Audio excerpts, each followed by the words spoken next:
Hi, everyone. So I am Lena Luck, the Extension Horse Specialist, um, and I put on the Stampede, the District and State Horse Shows. And today I wanted to use this time to go through information about Stampede, especially since it's coming up in just a few months, and to help everyone maybe give you some guidance on some different places you can get resources.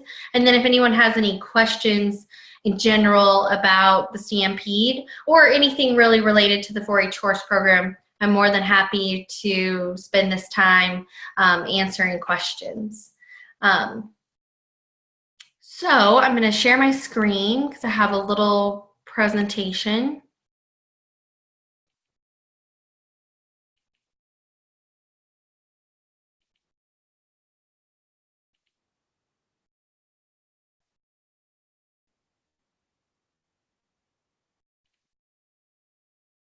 So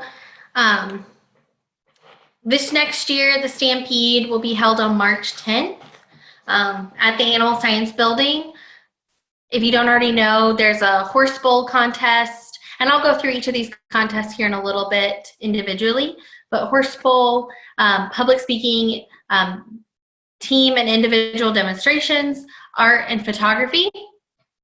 You know, we really want as many youth to get involved with these contests. I think they're a great way to learn some valuable life skills beyond just working with and riding our horses, which that is a great and probably the most fun part about the horse program. But these are things that will last, and you will use these kind of things the rest of your life. So, you know, more and more kids we hope to get involved.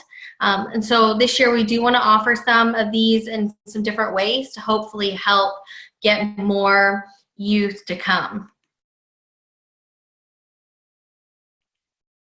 So on each of the slides, I do have a link, and I will post this PowerPoint on the website where you can get to these links pretty easily and be able to click on them to get all this information. But the first contest I'm going to go through is Horse Bowl.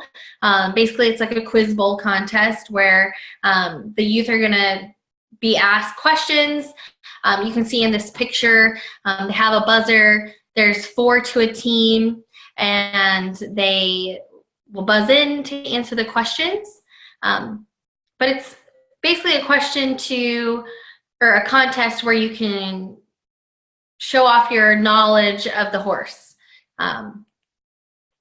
There are many different categories within this.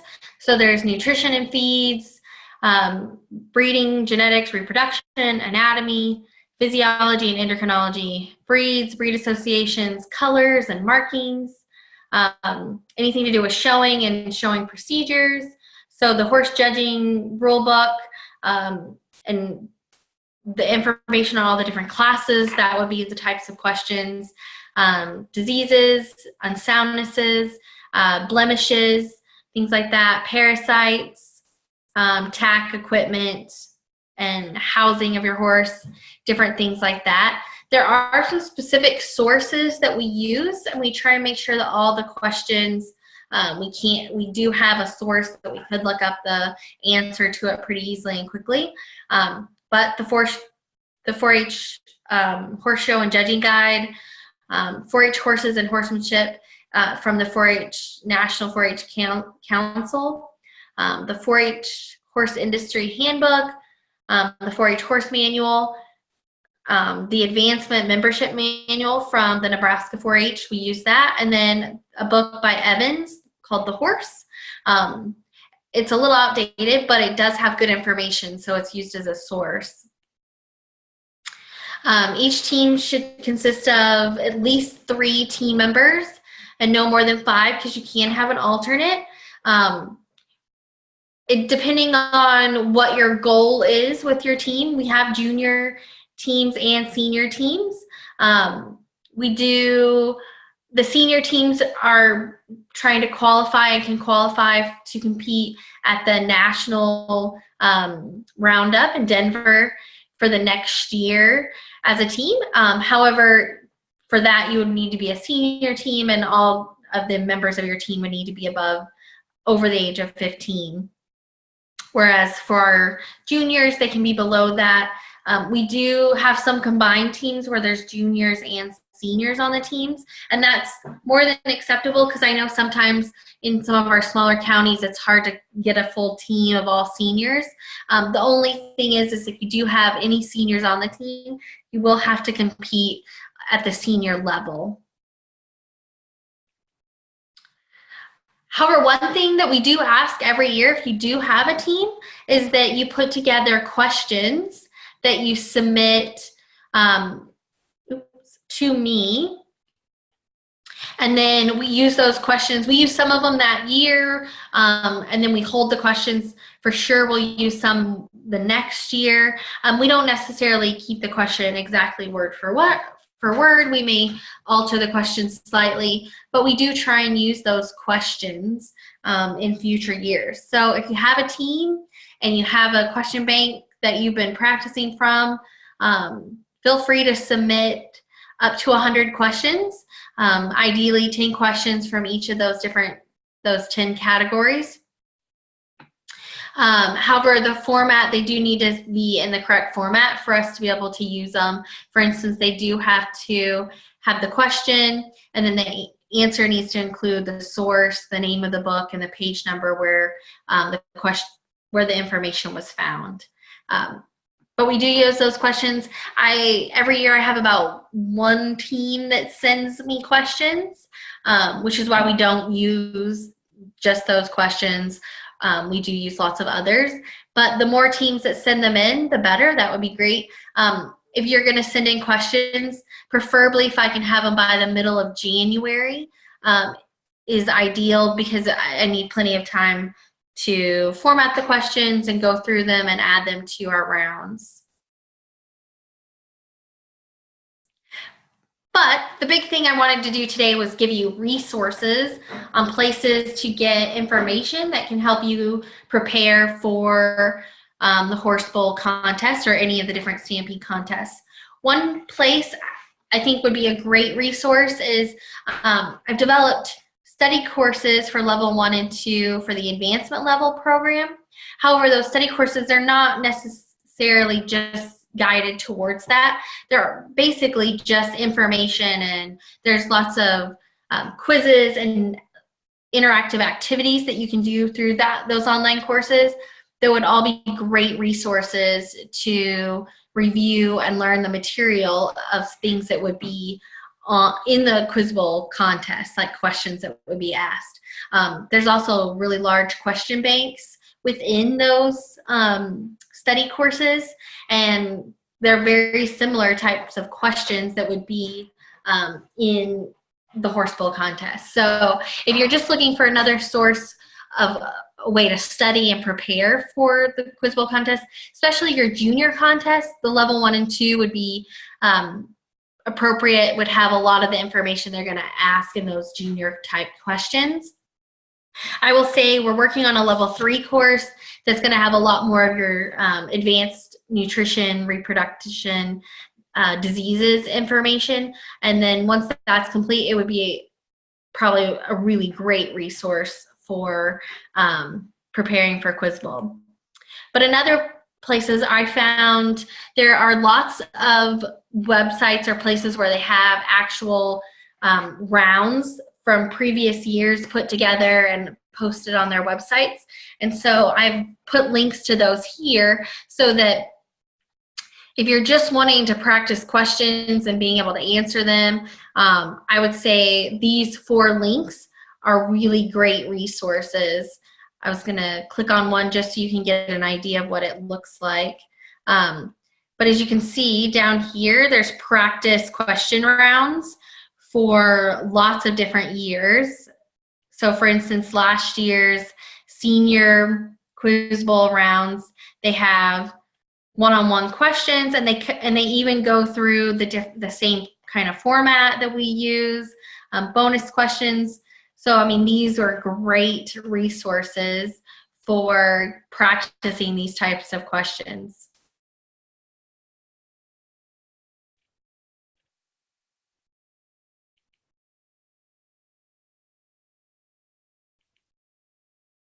And basically all of these are similar in that they're just gonna list a lot of rounds that you can go through and look at. And I'll post this, again, I'll post this where you can just click on these links and not have to search for them. So the next contest I'm going to go through is like demonstrations and speech. Basically demonstrations, hopefully the youth are doing demonstrations in your counties to go through your level 1 and 2 advancement level program anyways.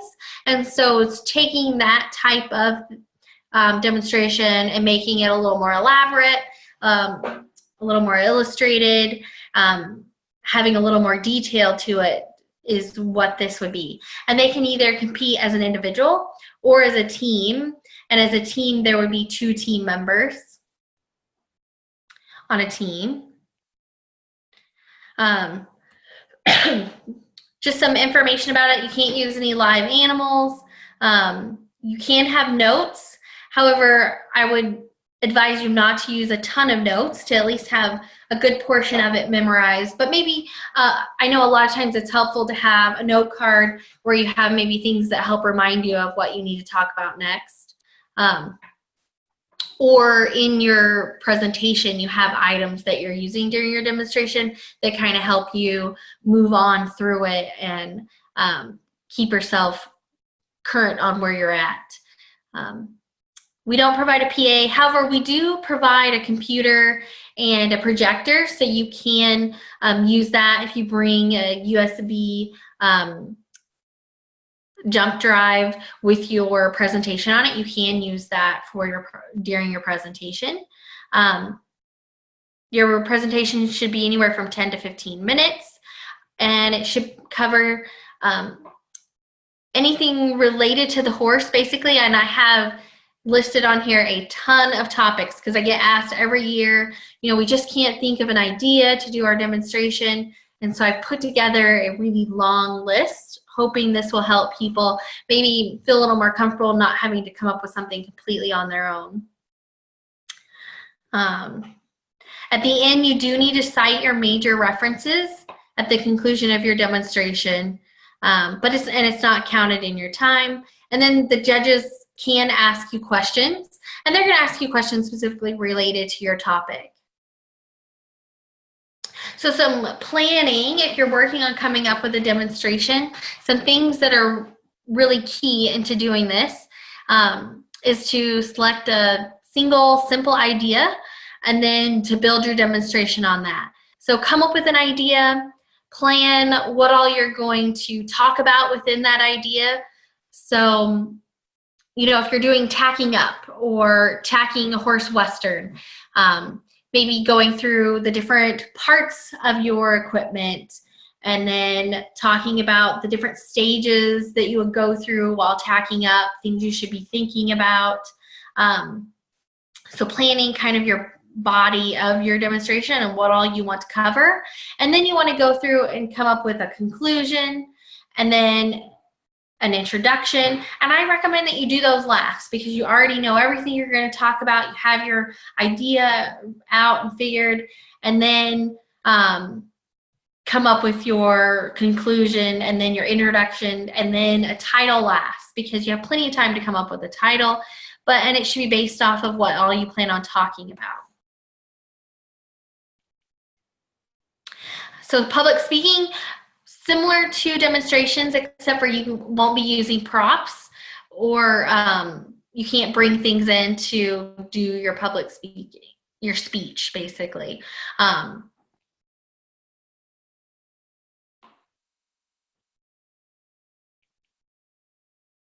And so similar for your public speaking, must pertain to the horse industry or be horse related, be original and factual.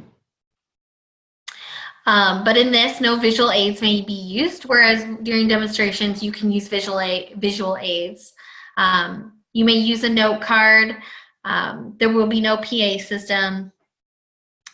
You don't need to include any personal introduction. There will be a person that's going to introduce you, and that's the same for both demonstrations and public speaking. However, for your speech, it can be shorter than your demonstration. 5 to 7 minutes for a junior, and 7 to 10 minutes for a senior. And then again, similar to your demonstrations, you want to cite your references or your resources where you got the information at the conclusion of your speech. However, that doesn't count towards your time. So when preparing your speech, some things, or the format that your speech should be in, it should have an introduction, which has some type of attention getter, something to get people to want to listen to you, that kind of piques their interest to keep them engaged. Then the purpose of the speech, and then a short preview of the main points. And then in the body of your speech, you will have your main points and then go into more detail about each of those points. And then finally, you'll conclude with your conclusion, where you're going to review those main points and why this speech was given, what was your purpose, what did you want to cover, and then tying it back to your attention getter. So a neat thing about your demonstration and public speaking, for those youth that are in counties that are close to Lincoln, we hope that you will come to Lincoln to give your demonstration or your speech. However, we know there's quite a few people out there that are at a distance and can't necessarily make it onto campus in order to participate. And we don't want people to not be participating in these two contests because of the travel. And so we are going, last year was the first year we offered speech at a distance.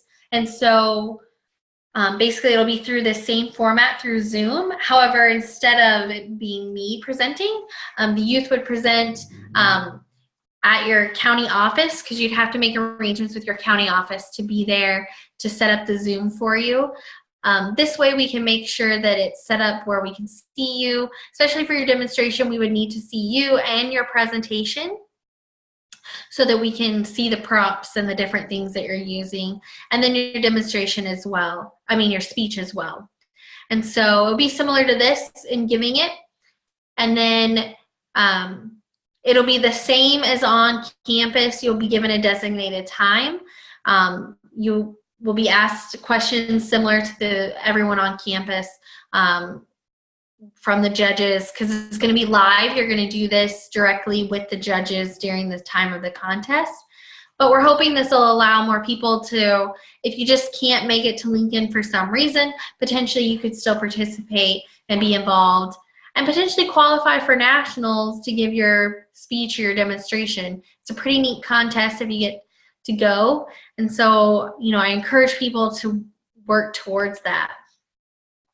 So here is the start of my list of topics. I'm not going to go through each of these just because there's a ton that I put together, and I broke them down by different subject matter. So reproduction,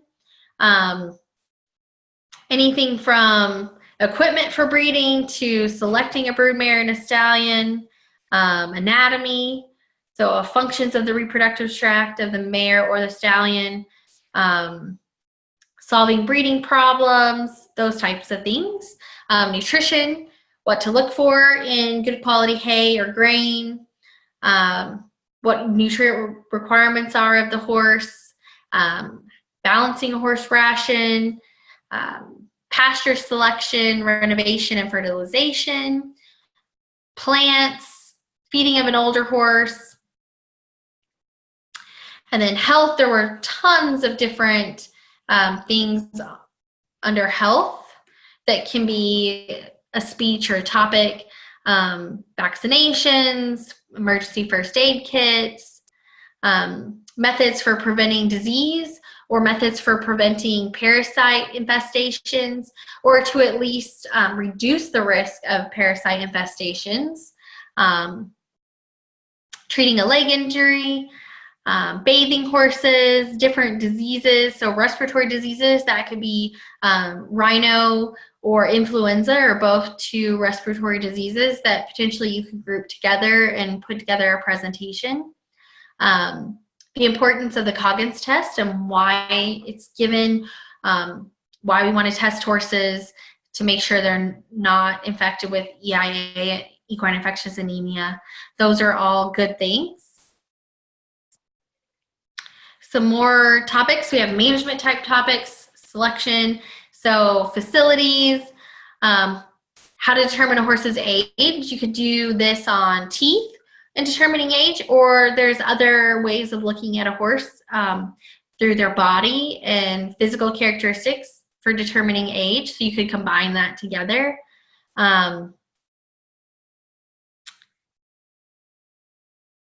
Trimming a horse's feet, different knots and how they're tied and what they're used for.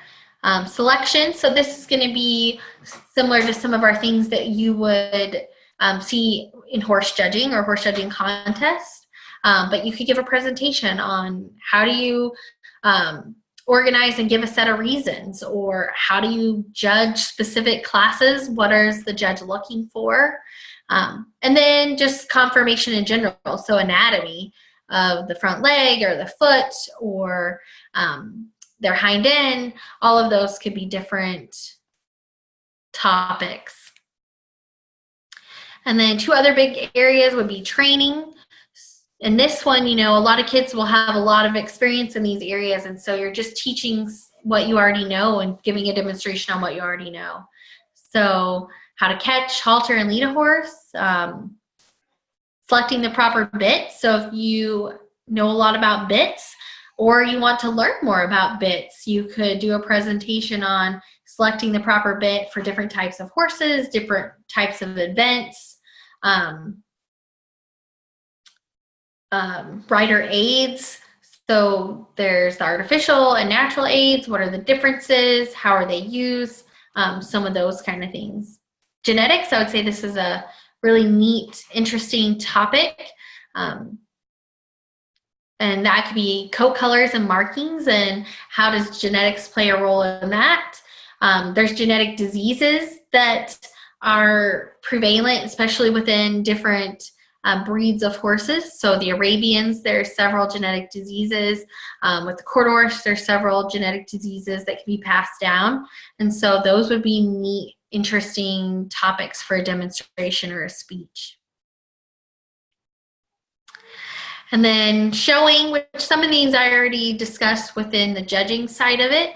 But again, there's more that you could do. So discuss attire for a specific riding style. If you are planning on going on and wanting to compete at the national level, I would just recommend that you may stay away from talking about necessarily the Nebraska 4-H dress code, Western dress code, just because it wouldn't be very nationally known. However, the hunt seat, it's pretty similar on everywhere, so that would be something that would be good. However, if you are just wanting practice, the dress code in Nebraska would be great for the state contest. And then there's a lot of miscellaneous topics, from horse careers to how to photograph a horse, methods of horse identification, or measuring a horse for a blanket. So all kinds of neat topics that you could come up with. And I'm hoping this list will help people. I know a lot of times that's the hardest part with thinking about doing a demonstration or a speech, just coming up with a topic. And then once you have an idea, you can build on that. And a lot of these, you could find a lot of information out there on these different topics.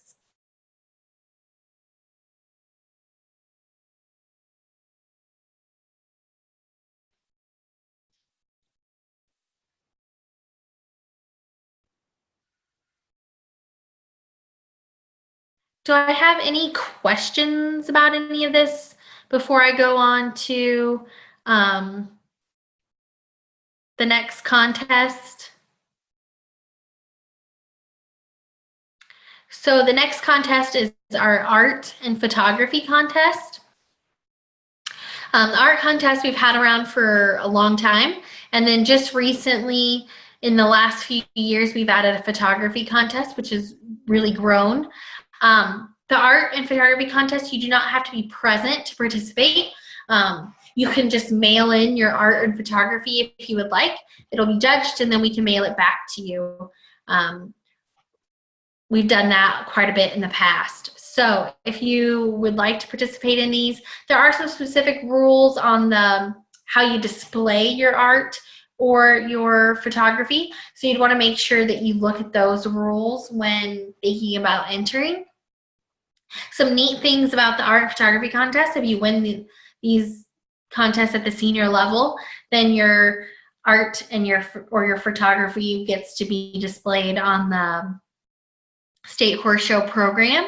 And then we've done this past year, the reserve champion has been on the district programs, and that the district programs kind of vary from year to year which exact pictures get put on it, but we do try to use those pictures because they're really great. I mean, we have some really amazing artists and photographers in our youth that have an interest in horses. So please feel free to send in your art and photography. The last little bit, I just want to go through some stuff about the registration so that you make sure you're thinking about it. If you're interested in participating, you would need to make your decision within the next few months because your entries are going to be due to your county by February 9th. And then if you are entering a team in the Quiz Bowl, you can have up to 5 team members because you can have an alternate, but you only need to pay for the 4, and the 5th person is free. And then if you're interested in a t-shirt or a lunch, which we will have available, that you would want to make sure you order those when you turn in your entry forms. We try not to order too many extra t-shirts. We usually have a few that we will sell the day of, but not that many. So if you're interested, we recommend that you go ahead and purchase your t-shirt at the time. One big thing that I want to go through is the dress code. So the dress code for Stampede is the same as it is for the district and state horse shows. So dark jeans, no bling. I mean, they can have stitching, but stay away from the bling.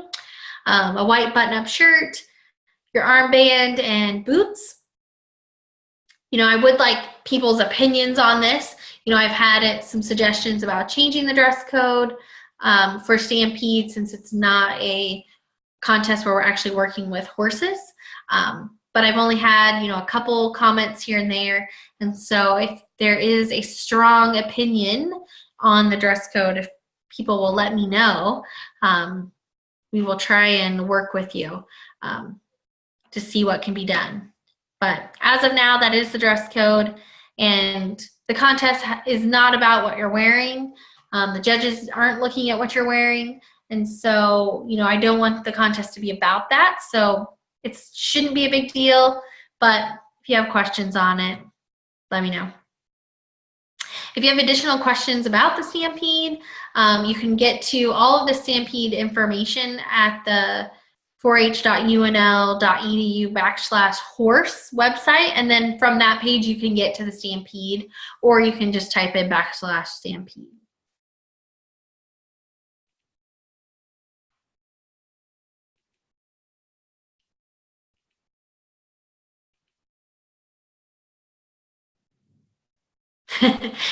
I see. And I totally agree. There's great things about the dress code. So someone said, keep it the way it is.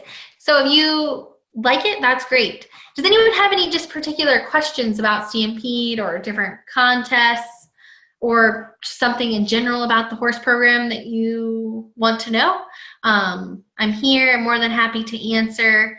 You know, I hope that's part of these webinars, is just a time for people to be able to ask questions.